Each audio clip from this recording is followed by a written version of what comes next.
Hello everyone, welcome back to word power session of class 2। आज word power के session 2 में आप लोगों का स्वागत है। आज हम लोग एक नए वर्ड से शुरुआत करेंगे और वो वर्ड प्रीफिक्स है। आइए देखते हैं प्रीफिक्स, किस प्रीफिक्स की बात हो रही है।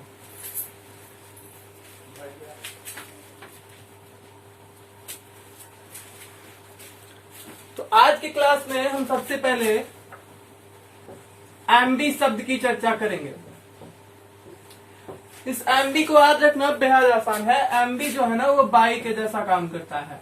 बाई का मतलब दोनों, दोनों मतलब यह पक्ष और विपक्ष दोनों में से किसी को नहीं छोड़ता है।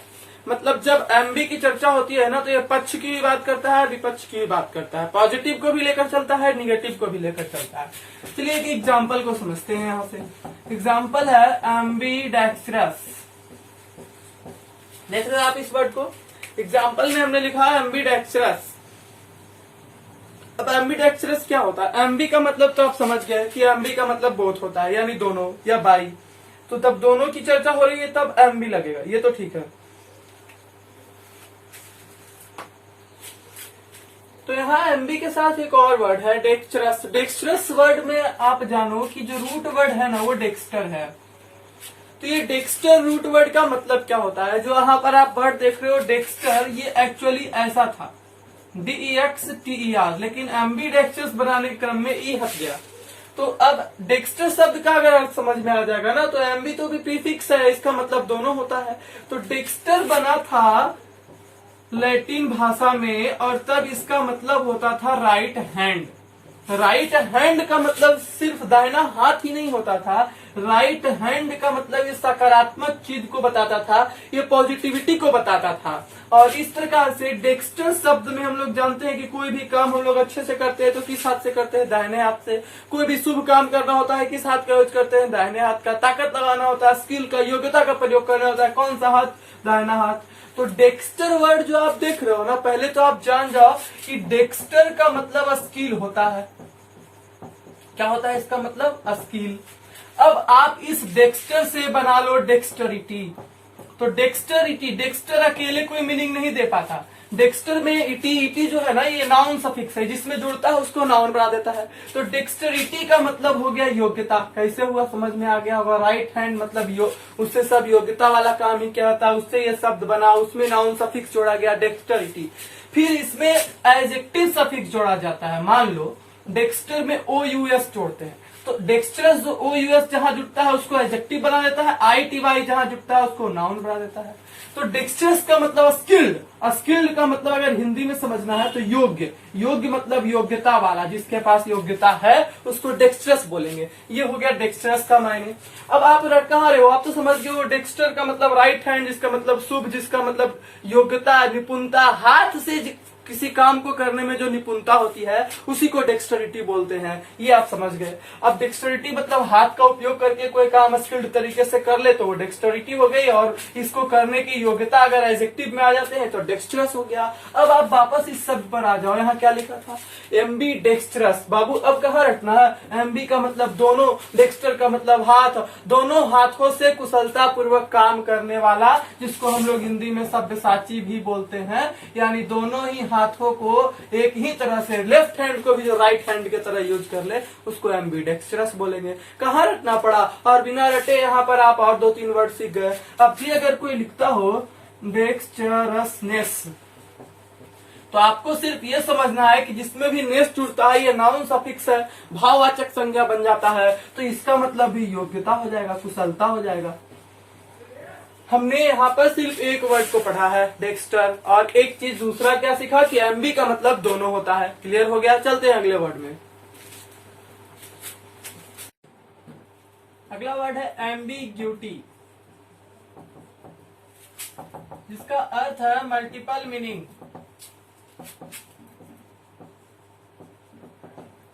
या इसका एक और अर्थ है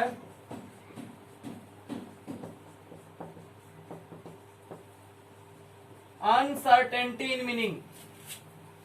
ये कैसे बना उसको समझ लीजिएगा तो ये चीजें फिर रखनी नहीं पड़ेगी। आपको पता है एमबी का मतलब पक्ष और विपक्ष दोनों होता है, दोनों तरफ की बात ये करता है। और ग्यूएस, ये जो ग्यूटी है इसी से फिर आपका आगे आप पढ़ोगे तो आ जाएगा एम्बिग्यूअस। वही चीज रहेगा। अभी ये ITY लगा है तो नाउन है, और OUS लग जाएगा तो एडजेक्टिव बन जाएगा, ऐसा आप देख ही रहे थे। तो एम्बिग्यूटी बना है लैटिन वर्ड से, और ग्यूटी शब्द, और इसका अर्थ होता है लीड। ये जो ग्यूटी शब्द है ना, जिससे बना है उसका एगर शब्द से बना है। आप समझ लो कि ग्यूटी या ग्यूएस है तो इसका अर्थ होता है लीड। अब इसका मतलब है lead in both the directions, यानी दोनों डायरेक्शन में जाना, पक्ष में भी जाना, विपक्ष में भी जाना। तो इसका मतलब दो तरह का अर्थ रखना, दो तरह की बातें करना। यह भी कहना कि मैं मतलब अंडा पसंद नहीं करता हूँ, फिर कहते हैं कि आमलेट खाते हैं, तो ये उस तरह की बात हो गई कि मतलब एक कुछ स्पष्ट नहीं है। इसलिए एम्बिग्यूटी का मतलब हिंदी में अस्पष्टता भी होता है या दुअर्था भी होता है, दो तरह का अर्थ रखने वाला। तो ये इसका मतलब हो गया दोनों डायरेक्शन में लीड करने वाला। ग्यूएस का मतलब होता है लीड करना, और ग्यूटी वही हो गई अस्पष्टता, और एम्बिग्यूअस अगर बोलेंगे तो ये एडजेक्टिव हो जाएगा, अस्पष्ट हो जाएगा। फिर से रटने की आवश्यकता नहीं, सिर्फ ग्यूएस का मतलब समझ जाओ लीड, ग्यूएस मतलब लीड, ग्यूटी मतलब भी लीड, और जिस डायरेक्शन में लीड करना है, किस डायरेक्शन में लीड करना है, तो दोनों डायरेक्शन में भी, आगे भी जाना है, पीछे भी जाना है। यही हो गया अस्पष्ट, यानी कि आप एक तरह से समझिए दुविधा में है, तो दुविधा में होने की स्थिति को बोलते हैं एम्बिग्यूअस होना, या एम्बिग्यूटी उसी का नाउन फॉर्म हो गया। अगला वर्ड मैं आपको दिखा रहा हूँ, नेक्स्ट वर्ड इज एम्बीवैलेंट। ये क्या होता है भाई? एम्बीवैलेंट, वैलेंट का मतलब इमोशन। वैलेंट वर्ड जो इसका रूट वर्ड है, इसका मतलब सेंस या इमोशन, भावना होती है।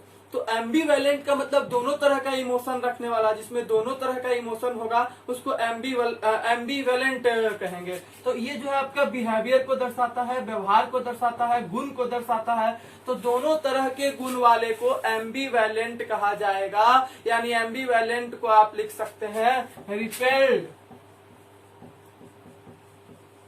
and attracted to, repelled and attracted to। एम्बीवैलेंट को आप लिख सकते हैं repelled and attracted at the same time, एक ही समय में किसी चीज को पसंद भी करना या नापसंद भी करना, तो इसे बोला जाएगा एम्बीवैलेंट। कैसे पता चला? वैलेंट शब्द से पता चला, क्योंकि वैलेंट का मतलब होता है भावना, बिहेवियर। तो ऐसा आदमी जो दो विरोधी मूल्यों को धारण करता हो, दो विरोधी भावनाओं को धारण करने वाला, या दो विरोधी व्यवहार को धारण करने वाला, इसे बोलेंगे एम्बीवैलेंट। तो आप समझ सकते हैं इसको ऐसे कि वैलेंट का मतलब हो गया बिहेवियर, और एम्बी का मतलब हो गया दोनों, पॉजिटिव और निगेटिव जो दोनों बिहेवियर को धारण करें उसे हम एम्बीवैलेंट कहेंगे। फिर देखते हैं आगे। अगला वर्ड यहां से आप देखो लिखा है एम्बी ट्रांजिटिव। ट्रांजिटिव और इंट्रांजिटिव ग्रामर में दो टर्म है। तो चूंकि आप ग्रामर पढ़ते हैं तो ये चीजें आपको पता रहती है और सिखाई जाती है। तो इन सब जहां लगता है ना, वो नहीं का बहुत कराता है, ये भी एक प्रीफिक्स है। पर अभी मुझे ये समझाना है कि ट्रांजिटिव और इंट्रांजिटिव क्या है। ट्रांजिटिव मतलब सकर्मक, कोई ऐसी क्रिया जिसके पास कर्म रहती है, हम उसे ट्रांजिटिव बोलते हैं। और इंट्रांजिटिव का मतलब अकर्मक, यानी वैसी क्रिया जिसके पास कर्म नहीं रहती है। अब यहाँ क्या लिखा है? एम्बी ट्रांजिटिव लिखा है ना, मतलब बोथ ट्रांजिटिव एंड इंट्रांजिटिव। कहाँ रट रहे हैं? अपने यहाँ वर्ड आया तो उसको हमने रिलेट किया कि ऐसा होगा, बोथ ट्रांजिटिव एंड इंट्रांजिटिव। यानी कोई ऐसी क्रिया मिलती है जिसमें दोनों गुण पाए जाते हैं। वो ऑब्जेक्ट के साथ आ जाता है तो ट्रांजिटिव का भी काम कर लेता है, ऑब्जेक्ट नहीं आ जाता है तो इंट्रांजिटिव का काम कर लेता है, यानी उसका फिक्स नहीं होता है। तो इसको बोलेंगे एम्बी ट्रांजिटिव, यानी दोनों तरह से काम करने वाला, ट्रांजिटिव और इंट्रांजिटिव। चलो एम्बी ट्रांजिटिव आ गया है तो यहाँ एक और वर्ड की चर्चा कर लेते हैं, एम्बीवर्ट। एम्बीवर्ट को क्या बोलेंगे? Both introvert and extrovert. अब इंट्रोवर्ट और एक्सट्रोवर्ट एग्जाम में बहुत बार पूछा गया, बहुत ही ज्यादा बार। इंट्रोवर्ट क्या होता है? वर्ट का मतलब होता है चेंज। वर्ट में इंट्रोवर्ट और एक्सट्रोवर्ट और एम्बीवर्ट में जो रूट वर्ड है वो चेंज होता है। तो अपने अंदर की ओर परिवर्तन लाना, या इसका मतलब टर्न भी होता है। तो अपने अंदर की ओर घूमने वाला, अपने अंदर की ओर सोचने वाला। तो इंट्रो क्या बताता है? अंदर की ओर, और एक्सट्रो एक्सटर्नल, और इंट्रो इंटरनल, यानी अंदर की ओर विचार करने वाला, अंदर की ओर देखने वाला, अंदर की ओर टर्न होने वाला, वो इंट्रोवर्ट हुआ।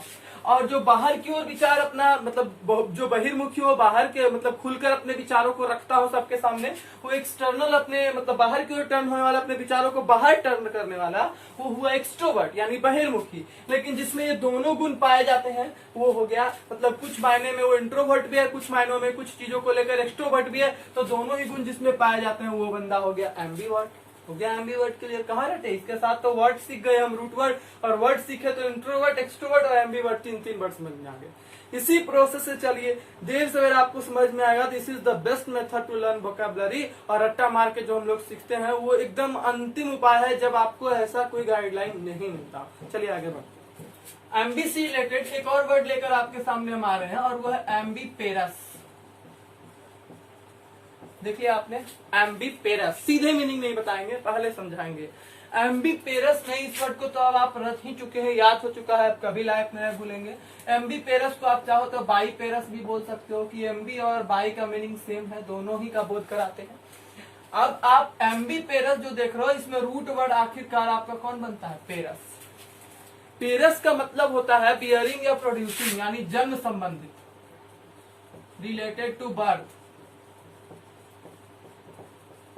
जन्म देने वाला, जन्म से संबंधित, नाइटल, इसका मीनिंग होता है पेरस। तो पेरस शब्द जहां भी आएगा ना तो वहां ये चर्चा होगी कि इसका जन्म किस प्रकार से हुआ है, किस प्रकार से जन्म दिया जाता है, उसी को बोलते हैं एम्बीपेरस। तो दो प्रकार से, जो दो तरह से जन्म लेता हो उसको एम्बीपेरस कहते हैं। ये बोटनी में यूज होने वाला टर्म है जिसमें कि हम लोग बड को यानी कि फूल से पहले, फूल बनने से पहले जो पंखुड़ी रहती है उसके लिए एम्बीपेरस वर्ड यूज किया जाता है कि जो बड होता है यानी पंखुड़ी होता है वो एम्बीपेरस होता है। बायोलॉजी में ऐसा कहा जाता है क्योंकि उसमें दोनों के गुण होते हैं। उसमें देखा जाए तो अभी वो पूर्ण रूप से फूल भी नहीं बना होता, और फूल किससे बनता है, पत्तों से, तो उसमें लीव्स के भी गुण होते हैं और उसमें फ्लावर्स के भी गुण होते हैं। तो इस प्रकार से अभी दो तरह से जन्म लेता है, लीव से बर्ड बनता है, लीव से फ्लावर के रूप में आ रहा होता है, लेकिन अभी न लीव है न फ्लावर है, दोनों के बीच के रूप में जन्म लिया है, तो इसे एम्बीपेरस कहेंगे। हमने सिर्फ यहाँ समझाया कि पेरस टर्म कैसे काम करता है, एम्बी तो आपको पहले से ही पता है।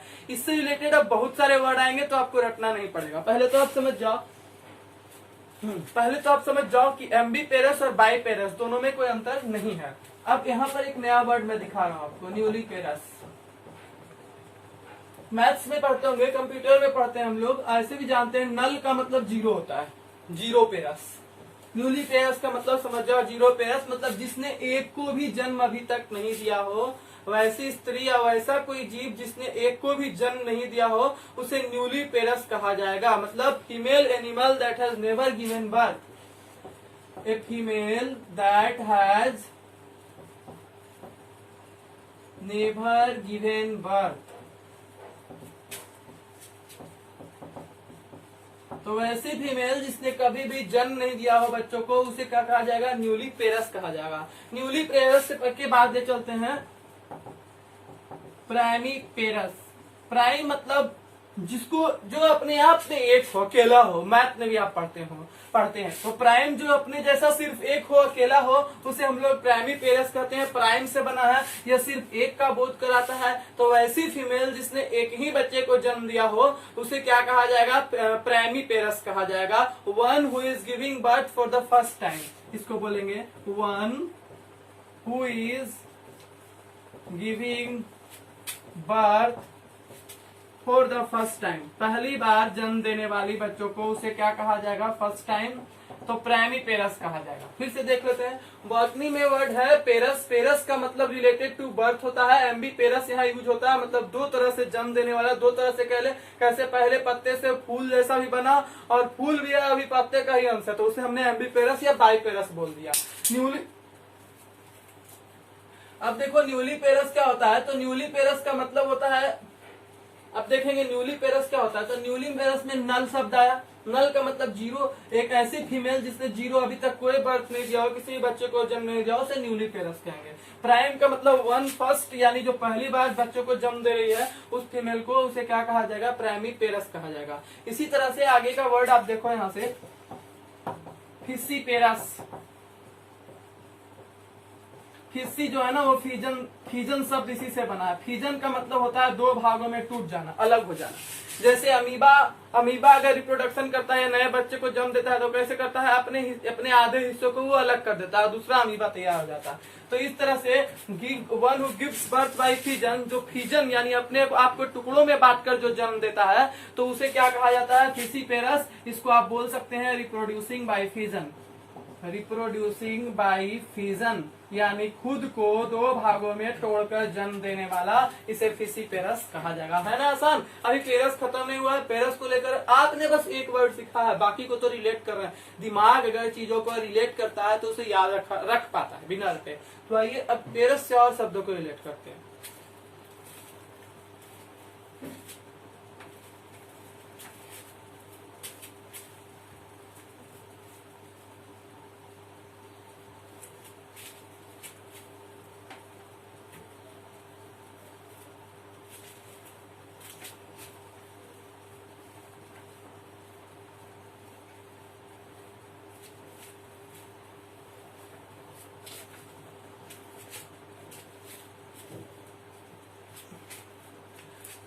तो यहां से आप देख पा रहे होंगे नया वाला word multiparous.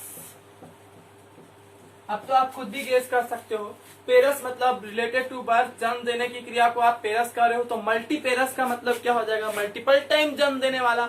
Having born more than one child, इसमें आप जोड़ सकते हो वन भी या फीमेल भी। One having born more than one child. फिर हिंदी के पीछे मत भागना, अर्थ को समझो, वही होता है एक से अधिक बच्चों को जन्म देने वाले, यही तो हिंदी हुआ। एक से अधिक को एक को जन्म दिया तो प्राइम वर्ड था, प्राइमी पेरस हुआ। एक से अधिक मल्टी सब जानते हैं, मल्टी मतलब बहुत होता है, तो एक से अधिक हो गया तो मल्टी पेरस हो गया।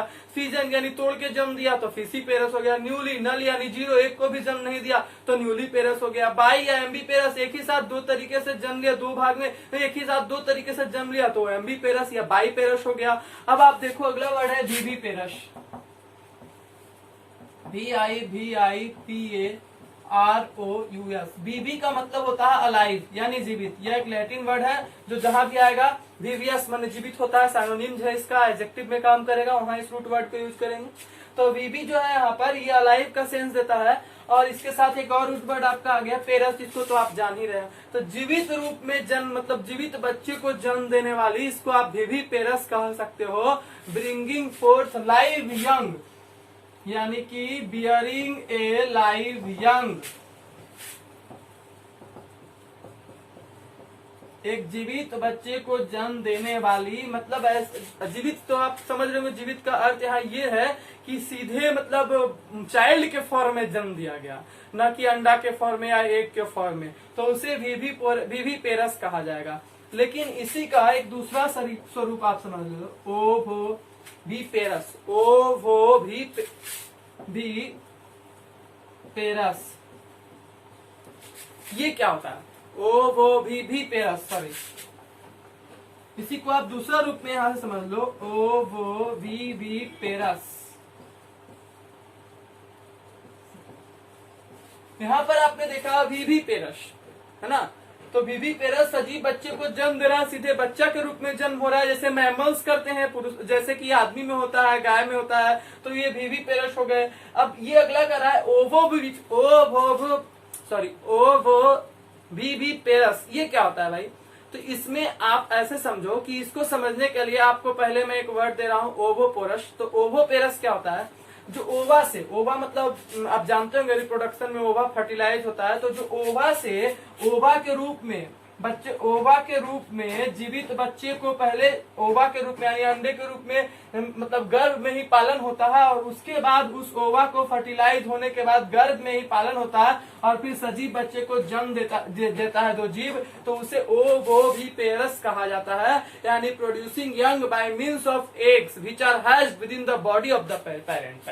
तो मतलब इसका ये हुआ जो जीवित बच्चे को जन्म देती है, सिर्फ बच्चे पर जब फोकस था तो वो बीबी पेरस हो गया।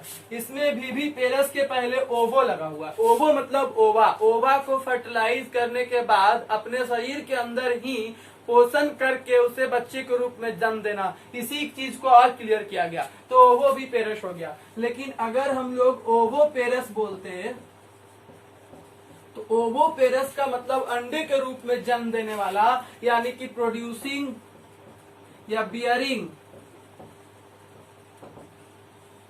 Bye means of eggs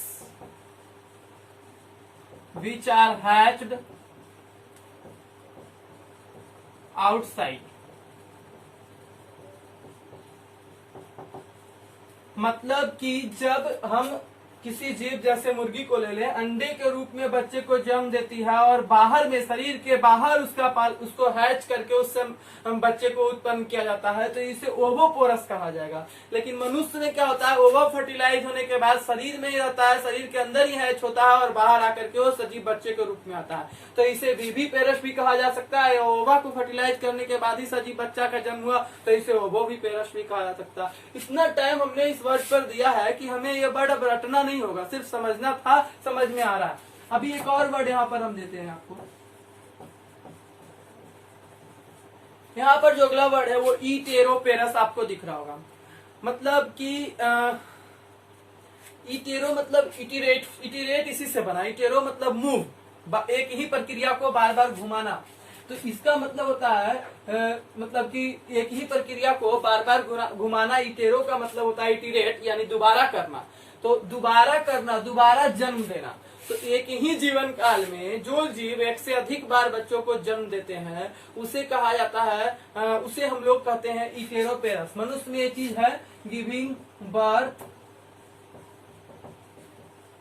more than once in a life time. तो वैसे जीव जो अपने एक ही जीवन में एक से अधिक बार जन्म दे सकते हैं, एक बार बच्चे को जन्म दिया फिर दोबारा भी रिप्रोडक्शन करके बच्चों को जन्म दे सकते हैं, तो इस प्रक्रिया को दोबारा दोहराने वाले को इटेरोपेरस कहा जाता है। इटिरेट का मतलब दोहराना होता है, इटिरेट इसी से बना, इटेरो से बना है। तो यहाँ पर आप पढ़ रहे थे पेरस वर्ड के बारे में। अभी आप सोचो कि मैं तो आपको एमबी बता रहा था, उस बीच एक पेरस वर्ड आया, उस पेरस को टारगेट करके हम इतना वर्ड सीख गए। कुछ भी प्लान नहीं है, हम लोग सीखने के लिए बस रटेंगे नहीं कि कोई नया वर्ड आया उसके पीछे लगे हुए हैं, अभी कौन सा वर्ड आ जाएगा, नहीं। वही तरीका है जिसके कारण हम वर्ड को बार बार भूलते हैं। यहाँ हम वर्ड को रिलेट करते चले जाएंगे, बिना रटे सीखते चले जाएंगे। अब आगे देखो,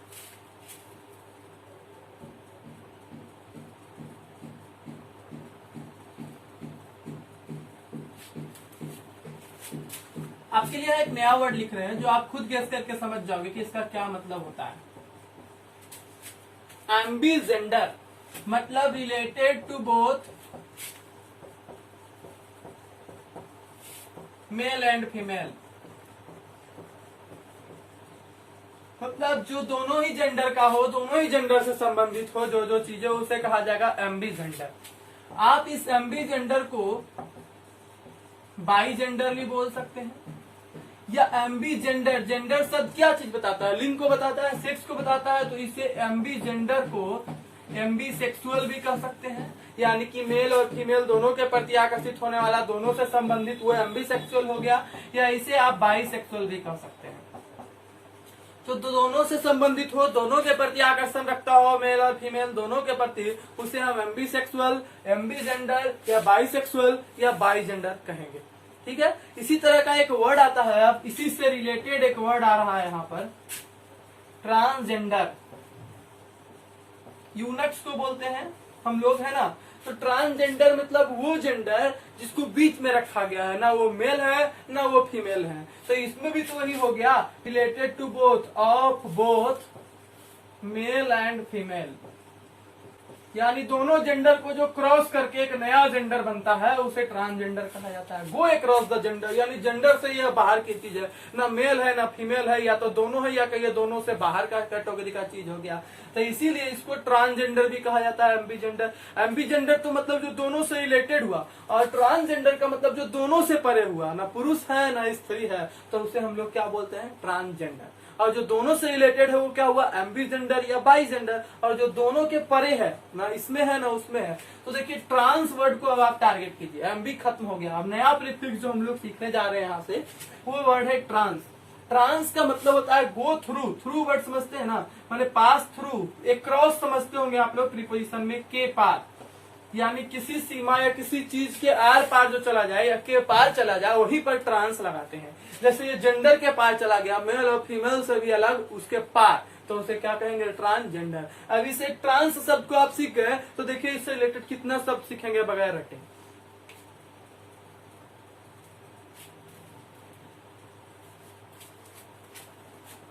तो यहाँ से एक नए प्रीफिक्स की कहानी शुरू हो गई बाबू। प्रीफिक्स है हमारा अब जिसकी कहानी लेकर हम लोग चल रहे हैं, आप देख सकते हैं, वो है ट्रांस।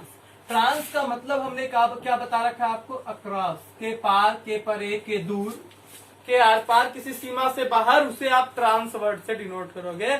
अब इससे रिलेटेड वर्ड्स मैं आपको बताने जा रहा हूं वन बाय वन। तो ट्रांस को आप थ्रू या ट्रांस को आप अक्रॉस कह सकते हो।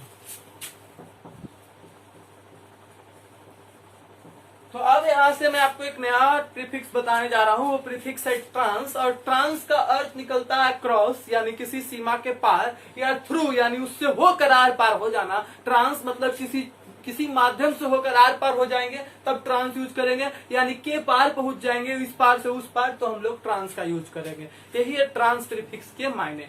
अब जैसे यहाँ पर आप इसको कुछ एग्जाम्पल से समझ सकते हो।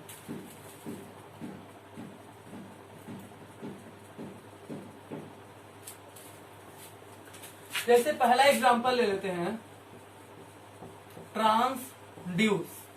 अब ट्रांस का मतलब तो आप समझ ही रहे हैं, अक्रॉस। अगर ड्यूस का मतलब हो जाए तो पता चल जाएगा। तो ड्यूस का मतलब होता है लीड, लीड का मतलब होता है नेतृत्व करना। तो ट्रांसड्यूस का मतलब अक्रॉस वंस, ट्रांसड्यूस का मतलब होता है कि लीड करना, चले जाना, कहा, इस पार से उस पार। ये किस सेंस में यूज होता है कि किसी के कैरेक्टर को अगर हम ट्रांसड्यूस करेंगे,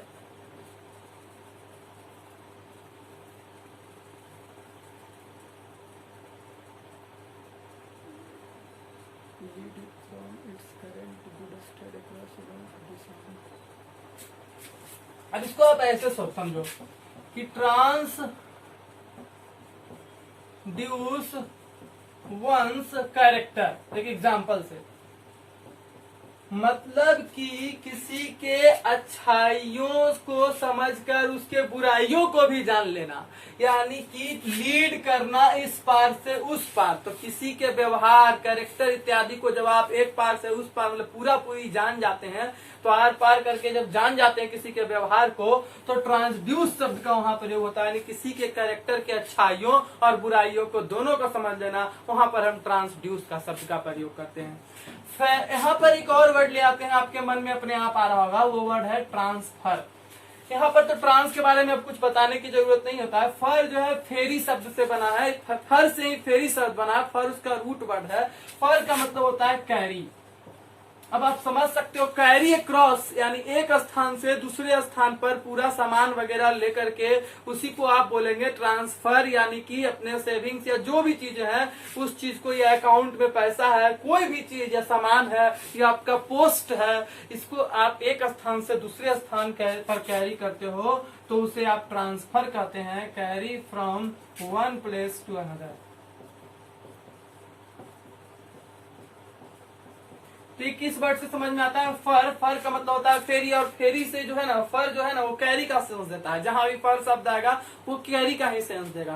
तो हम लोग इसीलिए फेरी वाला बोलते हैं जो सामान बेचने आता है, क्योंकि वो सामान अपने ऊपर आप फेरी शब्द से याद करके लाएगा। इसको फेरी जो इंग्लिश वर्ड हम लोग बोलते हैं ना, फेरी वाला है सामान लेकर, तो फेरी वाला जो आता है वो फेरी इंग्लिश वर्ड है। और फेरी का मतलब वो क्या हुआ कि सामान को अपने ठेले पर या कंधे पर लेकर के घूम घूम के बेच रहा है, तो वो फर शब्द यहीं से आया है, इसी से फेरी बना है। इसका मतलब ये होता है कैरी अक्रॉस, एक स्थान से दूसरे स्थान तक चीजों को ले जाना। अभी इसी से रिलेटेड एक और वर्ड मैं ला रहा हूँ, आपके मन में भी होगा, आप उसको कैसे रटे हैं बार बार सुन के, पर यहाँ समझ के रटिए। यहाँ पर वर्ड है ट्रांसपेरेंट। नया वर्ड जो हमने लिखा है वो वर्ड है ट्रांसपेरेंट। पेरेंट का मतलब होता है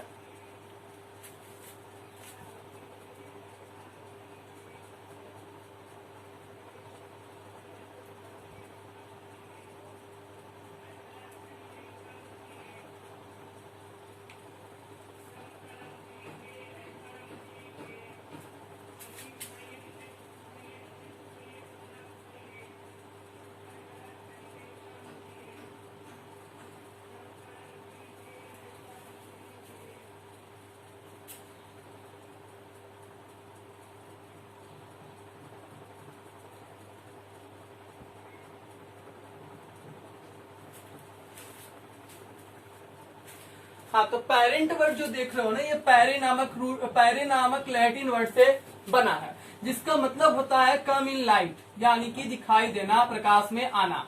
इसको बोलते हैं कम इन लाइट। और इसमें लग गया ट्रांसपेरेंट, यानी कि लाइट जिसके आर पार आ जाए, जिसमें लाइट आए और इस पार से उस पार हो जाए, तो हम उसे ट्रांसपेरेंट बोलते हैं, यानी पारदर्शी बोलते हैं। इसी तरह से एक वर्ड है ट्रांसलूसेंट, जिसे हिंदी में हम लोग पारभासी बोलते हैं। जानते हैं क्यों? आपको सिर्फ लूसेंट वर्ड याद करने की जरूरत था। लूसेंट का मतलब होता है ग्लॉसी, ग्लॉसी मतलब होता है चमकदार। तो चमकदार वो होता है जो पूरा ठीक से समझ में नहीं आता है कि क्या है, लेकिन नजर आता है। तो इसीलिए इसके आर पार प्रकाश होती है, लेकिन ग्लॉसी रूप में होती है, पूर्ण रूप से। यहाँ पर क्या होता है पेरेंट में कि come in light, fully come in light, सीधे लाइट में आ जाता है। और यहाँ लाइट में नहीं आता है, ग्लॉस करता है, यानी चमकता है। तो चमकता है, तो बोर्ड वगैरह चमकता है तो बोलते हैं कि नहीं सर नहीं दिख रहा है ठीक से। तो ये ठीक से नहीं दिखता है, लेकिन दिखता है। तो आर पार हो लेकिन ग्लॉस के रूप में हो, तो हम उसे क्या बोल देते हैं? पारभासी। तो इस प्रकार से हमारे पास एक नया वर्ड आता है ट्रांसलूसेंट। कहाँ रट रहे हैं? समझ रहे हैं? इसका फायदा हो रहा है कि आगे बार लूसेंट कहीं आएगा तो उससे उसको समझेंगे, पेरेंट कहीं आएगा तो उसको समझेंगे, फर कहीं आएगा तो उसको समझेंगे। रट नहीं रहे हैं अब हम लोग। और अगर यहाँ पर रटेंगे भी तो एक टेक्निक के साथ दिमाग में जा रहा है, जिससे दिमाग उसको लंबे समय तक याद रख पाएगा। फिर आते हैं नए वर्ड की। ट्रांस से रिलेटेड कई वर्ड लेकर मैं अब आपके सामने आ रहा हूं, जैसे कि ये वर्ड आप ले लो, ट्रांसपोर्ट। पोर्ट का मतलब बंदरगाह भी होता है, पोर्ट का मतलब ले जाना भी होता है। तो ट्रांस का मतलब पोर्ट मतलब एक स्थान से दूसरे स्थान यहाँ ले जाने का समझेगा। यहाँ पर सिर्फ पोर्ट का मतलब होता है ले जाना, और ट्रांस का मतलब होता है क्रॉस, यानी के पार ले जाना, यानी इस पार से उस पार ले जाना, एक स्थान से दूसरे स्थान पर ले जाना। तो आप इसको लिख सकते हो कि ट्रांसपोर्ट का मतलब एक स्थान से दूसरे स्थान पर ले जाना, क्योंकि पोर्ट का मतलब सिर्फ ले जाना होता है, कैरी। तो पोर्ट जैसे फर का मतलब कैरी होता है ना, वैसे पोर्ट का मतलब भी कैरी होता है। तो ट्रांसपोर्ट का मतलब भी होता है एक स्थान पर दूसरे स्थान पर ले जाना। लेकिन ये कैरी जो है ना, ये वस्तुओं को ढोने के लिए यूज होता है, जबकि ट्रांसफर कहीं पैसा भी ले जा रहे हैं, पोस्ट भी ले जा रहे हैं, सामान भी ले जा रहे हैं, हर सेंस में फर का यूज किया जा सकता है। आइए अब ट्रांसपोर्ट के बाद इसी से अगर मान लो ट्रांसपोर्टेशन बना लेते हैं, तो क्या हमें फिर से रखना पड़ता? नहीं। यहाँ सन शब्द जिसमें लग जाता है, या ये एसन शब्द जिसमें लग जाता है, वो एक्शन को बता देता है। तो यानी यहाँ पर आप लिख सकते हैं the action of carrying across, the action of carrying across, मतलब एक स्थान से दूसरे स्थान पर ले जाने की क्रिया। तो इसको आप क्या कहेंगे? एक स्थान से दूसरे स्थान पर ले जाने की क्रिया, दैट इज कॉल्ड ट्रांसपोर्टेशन। इसको बोला जाएगा ट्रांसपोर्टेशन। एक मेरे माइंड में आ रहा है ट्रांसलेट। अब ट्रांस का मतलब तो हो ही गया को क्रॉस, सिर्फ किसका मतलब समझना था? तो लेट का मतलब समझना था। लेट बना है लेटस से, LATUS। इसका मतलब भी होता है कैरी, लेकिन यह एक लैंग्वेज से एक भाषा से दूसरे भाषा में ले जाने को बताता है। कैरी टर्म यूज होता है carry in interpretation, carry in language. तो इसको आप कैरी इन लैंग्वेज के सेंस में लेंगे, है ना। तो लेट जो शब्द है लेटस से बनता है, लेटस लैटिन शब्द है, इसका मतलब होता है कैरी इन लैंग्वेज। तो ट्रांस का मतलब one from another, across, carry across another language, एक लैंग्वेज से दूसरे लैंग्वेज में ले जाना, जिसको कि हम लोग रट के याद करते हैं अनुवाद करना। तो चलिए कुछ याद भी तो है पहले से, उसका भी फायदा उठाइए, लेकिन अब समझिए कि वो ट्रांसलेट का मतलब ऐसा क्यों हुआ। चलो इसका एक और एग्जांपल साथ में देख लो, ये आप जल्दी समझ जाओगे। ट्रांसफॉर्म। अब फॉर्म मतलब तो आप जानते होंगे, फॉर्म मतलब रूप होता है, और ट्रांस मतलब गो अक्रॉस, दूसरे में जाना। तो इसको क्या बोलेंगे? रूपांतरण करना या रूप परिवर्तन करना। कहाँ रटे? इसको तो हम समझे हैं, इसको तो समझे हम लोग। ट्रांसफॉर्म, एक फॉर्म से दूसरे फॉर्म में ट्रांस करना, गो अक्रॉस, चले जाना, एक फॉर्म से दूसरे फॉर्म में कैरी करना, यानी ले जाना ढोकर, तो उसे हम लोग ट्रांसफॉर्म बोलते हैं। अभी आप इसको एक और एग्जांपल यहाँ देखते जाओ। एग्जांपल्स क्या, ये नए वर्ड सीख रहे हैं हम लोग। सेक्ट मतलब होता है खंड, हिस्सा। सेक्ट का मतलब खंड या हिस्सा होता है। तो इसमें जो ट्रांसेक्ट है उसका मतलब एस दोनों का मिडिल हो गया एक तरह से। तो ट्रांसेक्ट का मतलब एक से दूसरे में ले जाना, यानी दो खंड में बांट देना, एक खंड के जगह दो खंड में बांट देना, दो भाग में तोड़ देना। तो इसको हम लोग ट्रांसेक्ट बोलेंगे। एक से दूसरे में तोड़ देना, दो भाग में विभाजित कर देना, ट्रांसेक्ट हो गया। तो सेक्ट का मतलब हिस्सा, हिस्सों में बांट देना, एक हिस्से से दूसरे में चले जाना, दैट इज कॉल्ड ट्रांसेक्ट।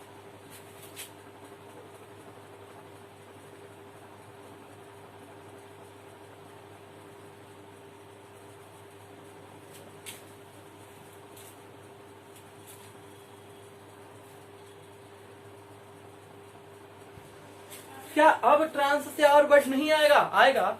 मेरा कहने का मतलब है जब एग्जाम में 4 ऑप्शन हम लोग देखते हैं तो सीधे तुक्का लगाते हैं, वर्ड नहीं आता रटा हुआ छोड़ के बढ़ जाते हैं। लेकिन अब जो है हम हर वर्ड पर विचार कर सकेंगे कि जो पूछा है और जो ऑप्शन में है इसमें से इसके करीब कौन से वर्ड जा सकते हैं और कौन से इसके एकदम करीब नहीं जा सकते हैं। रूट वर्ड के यही तो फायदे हैं। और उसके बाद आप जो कभी कभी होता है कि क्वेश्चन एग्जाम में आप रटने के बाद भी कंफ्यूज हो जाते हो, वो चीजें खत्म हो जाएगी। तो इसलिए हम लोग रूट वर्ड पढ़ रहे हैं। अब एकाएक से 1 दिन या 2 दिन में आप सोचोगे कि बोले थे सर लेकिन नहीं हो रहा, 1-2 दिन में ही तो मैं इतना करा रहा हूँ, तुरंत कैसे हो जाएगा? तो अब आइए ट्रांस वर्ड को खत्म कर लिए, फिर से एक नए